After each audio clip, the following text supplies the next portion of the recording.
Welcome to Cranium Space Talk. I'm your host, Sinise. It's been a while since I've been active in the podcast world, but after reflecting on the little I've done in the past, I realized how much it moved me. That inspiration led me to revamp this platform and dive back in. And today is the day, September 15th, 2024, when I embark on a new chapter, sharing insights on the psychology of resilience. I want to dedicate this episode to my grandmother, who would have turned 100 on yesterday. Though she's no longer here, I continue to speak of her in the present because she lives on with me. She was and still is the embodiment of resilience. Growing up, I watched her closely, puzzled by how she moved through life's challenges with such grace and strength. It wasn't until I began studying psychology in undergrad that I understood.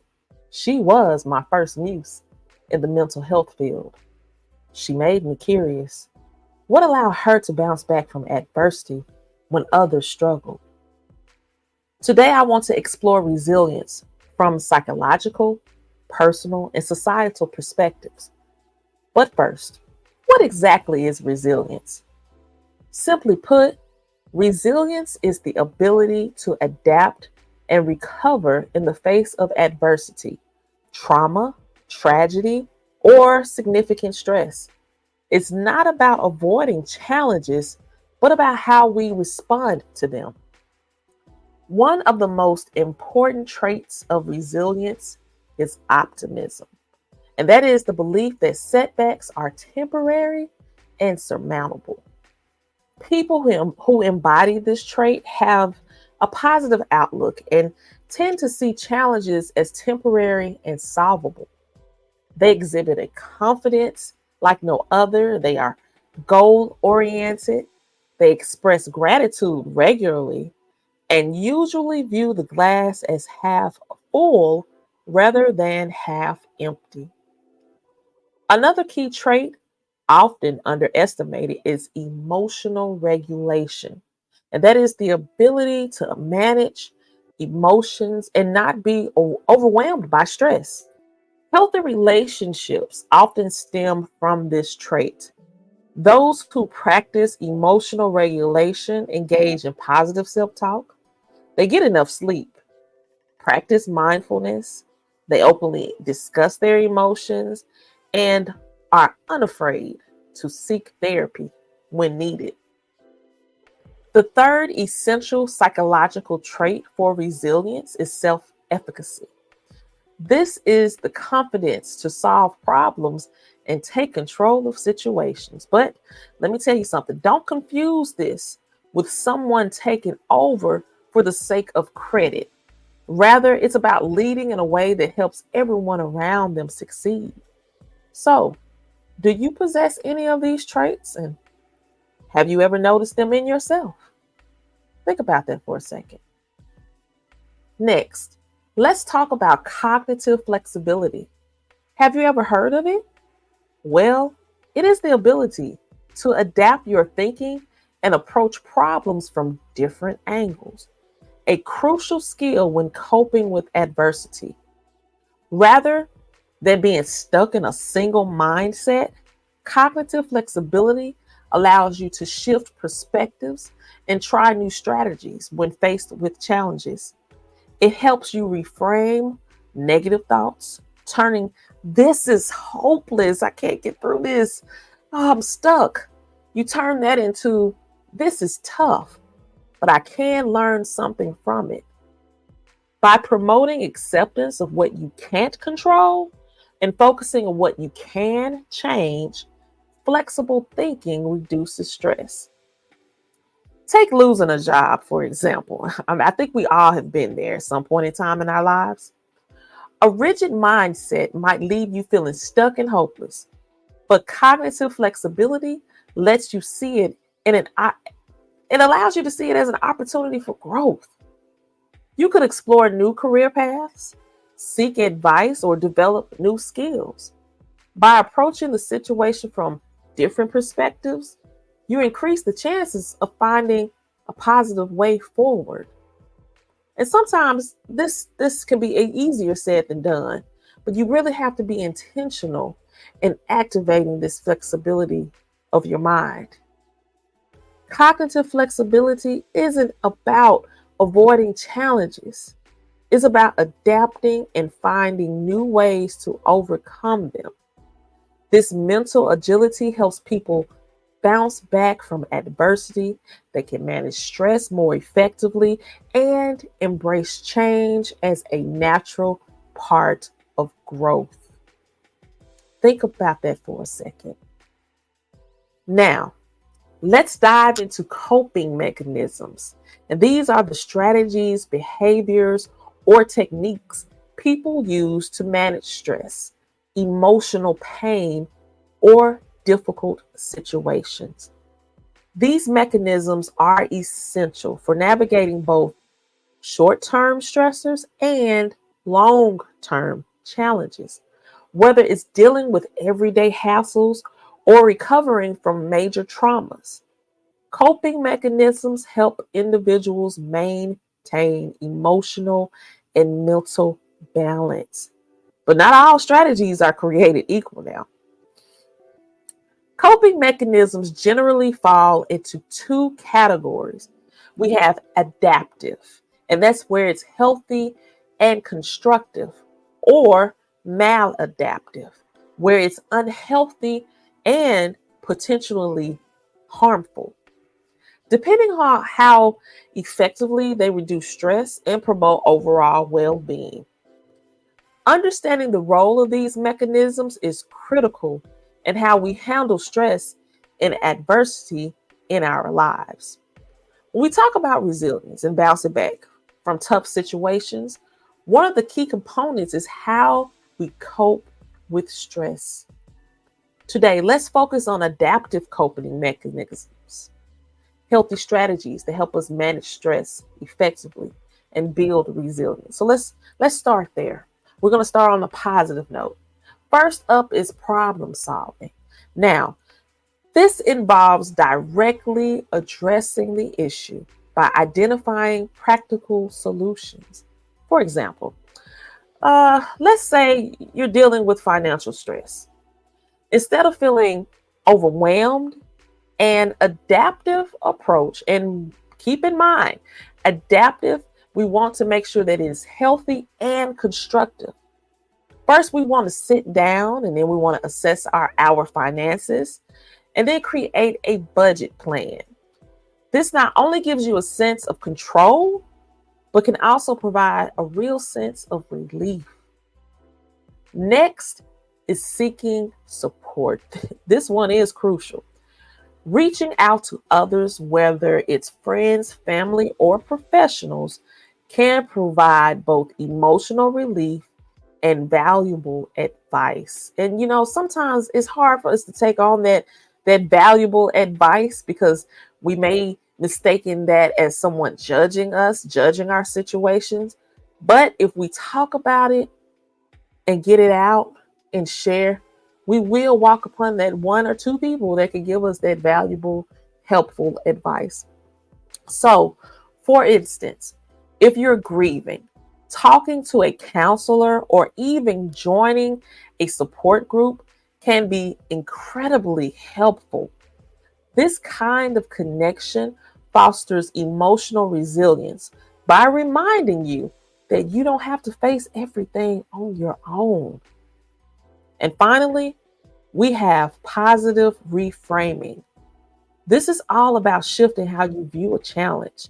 Instead of saying, I failed, oh my goodness, I'm such a loser. Try reframing that thought into something more constructive, like, this is a chance for me to learn and improve. I'm a winner. I could do this. By looking at setbacks in a positive light, you allow yourself to grow from the experience rather than be defeated by it. These adaptive coping mechanisms, problem solving, seeking support, and positive reframing are powerful tools that help build resilience and keep us moving forward in the face of adversity. A lot of times we can observe other people and question, how did they get through that?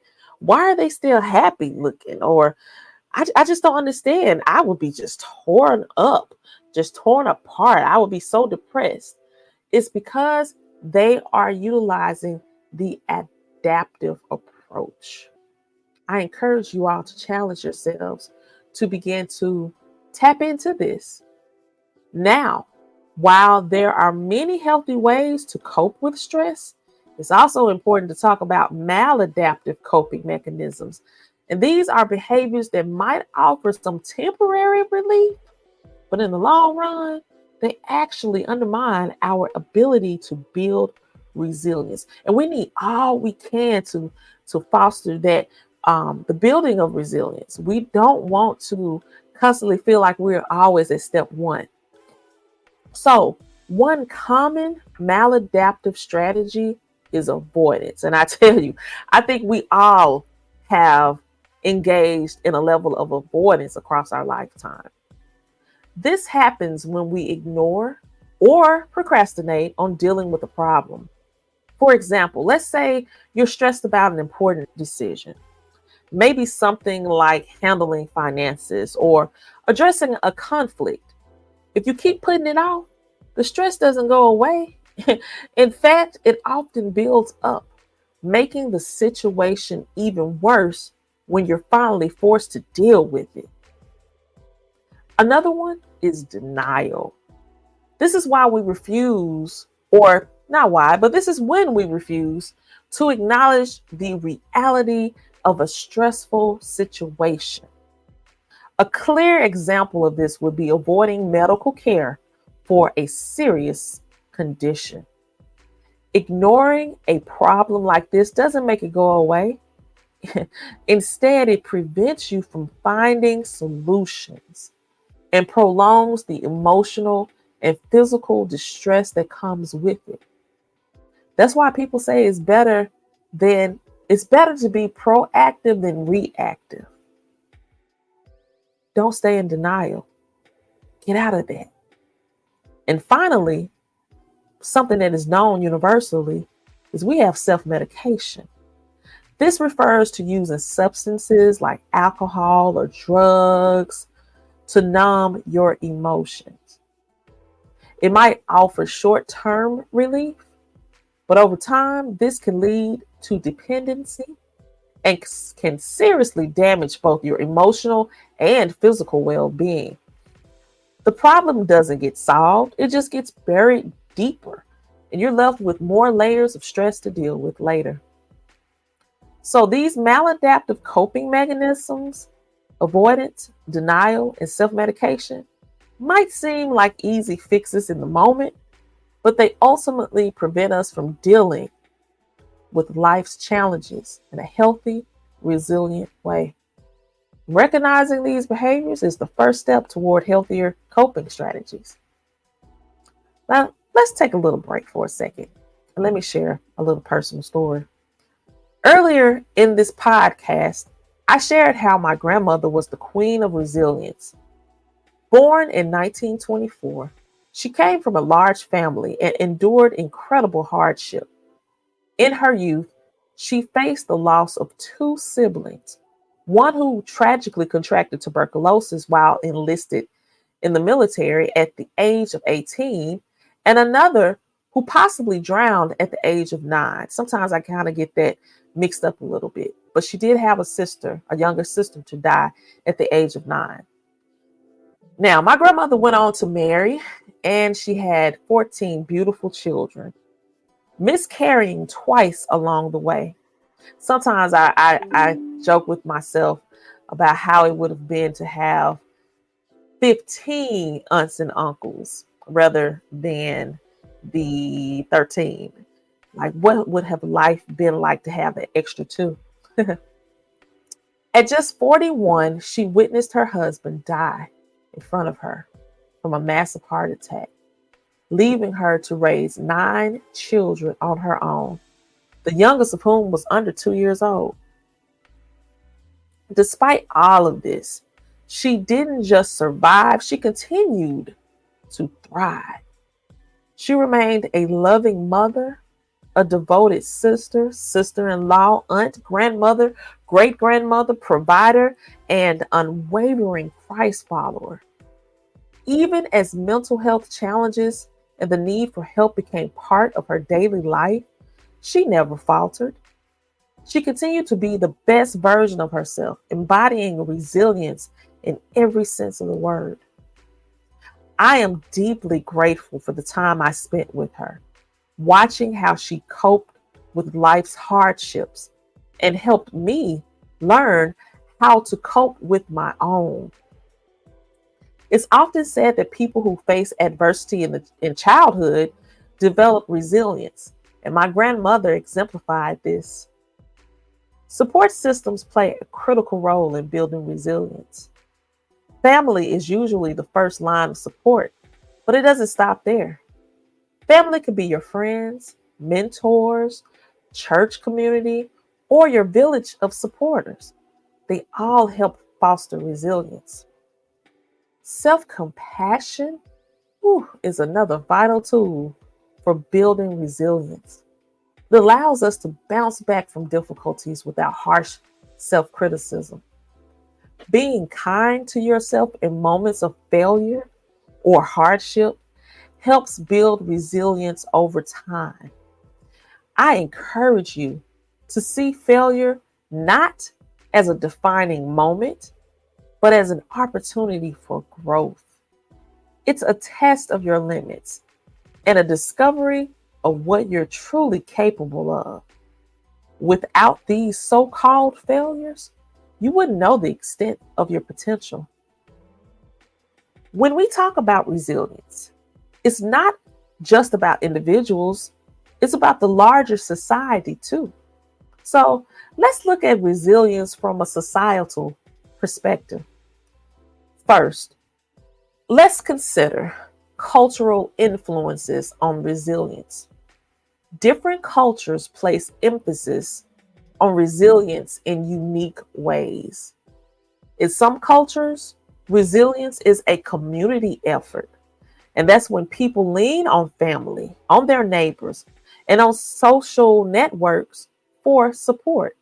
For example, after a natural disaster, and this has been shown on um, news media, or even just from your own personal experience, whenever a natural disaster occurs, certain communities come together to rebuild and support each other. I often think about Hurricane Katrina and just the outpour of how various communities across the country came together to really support the individuals that were displaced because of the storm and the aftermath. I saw communities come together, and it was just so heartwarming to see, especially when the government didn't step in quickly. So, in contrast, other cultures may emphasize individual resilience, where strength comes from self-reliance and personal perseverance. Next, we have to think about socioeconomic factors. Access to resources like healthcare, education, and financial stability, they all play a big role in how resilient someone can be. If someone has reliable access to medical care or educational opportunities, they're better equipped to handle stress. I mean, just period and point blank. And they're able to bounce back from adversity. On the flip side, lack of access to these resources can make it much harder to recover from setbacks. Lastly, there's the idea of collective trauma and societal resilience. And this happens when entire communities face adversity, like after a natural disaster or during an economic crisis. And you all can reflect on all of these. But here, how societies respond to collective trauma, whether it through government support or community solidarity or rebuilding efforts, they all affect the resilience of both the individuals and the community as a whole.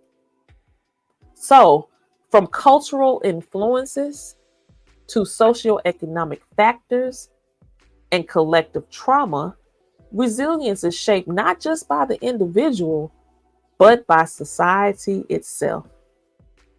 So let's move on to something practical. How to build resilience.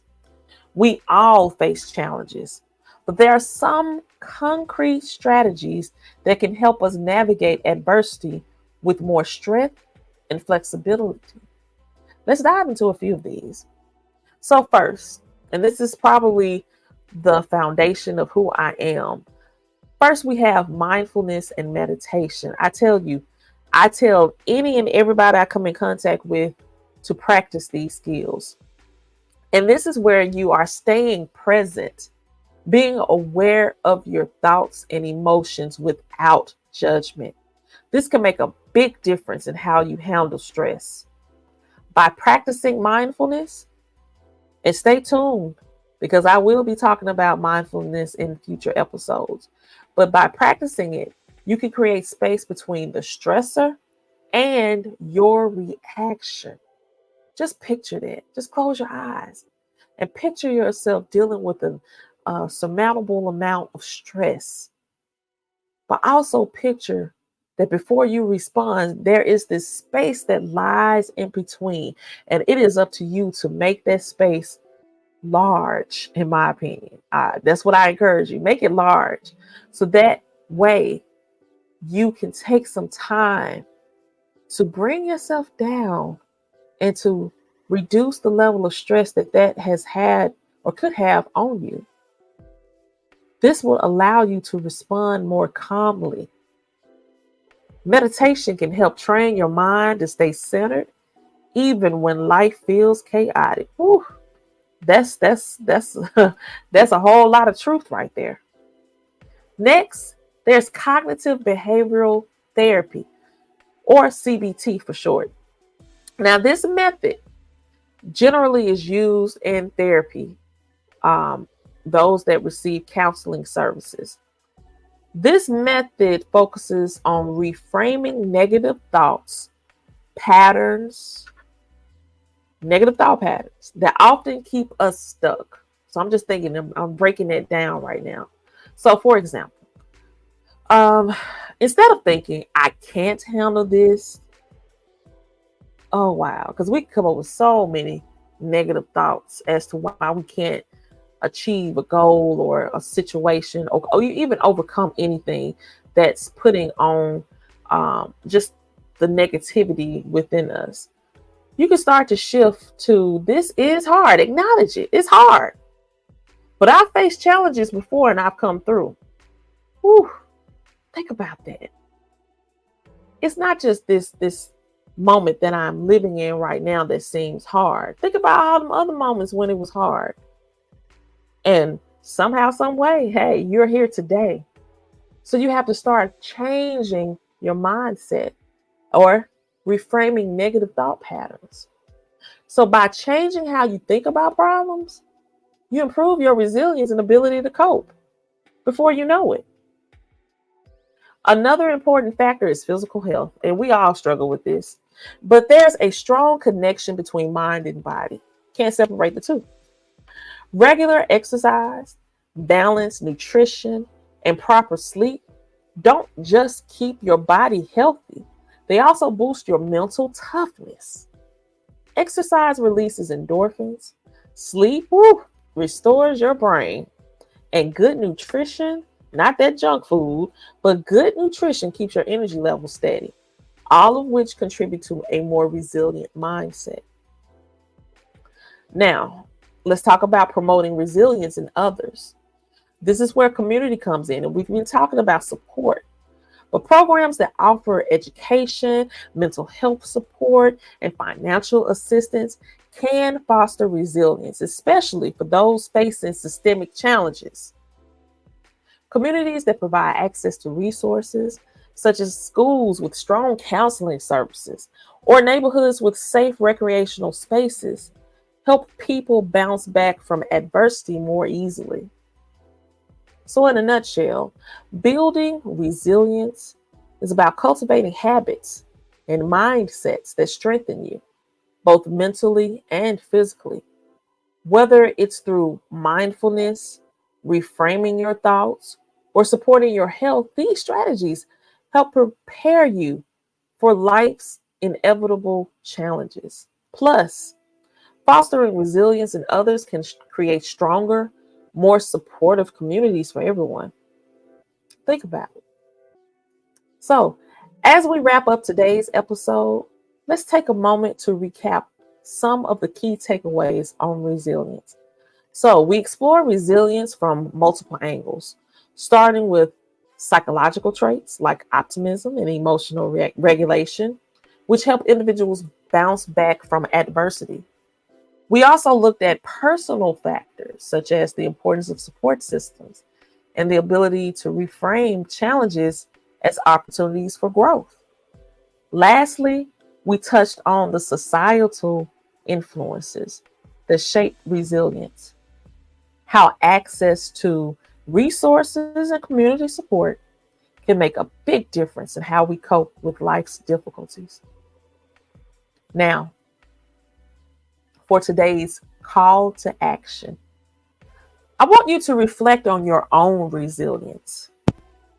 Think about one challenge you're facing right now. How can you reframe it as an opportunity for growth?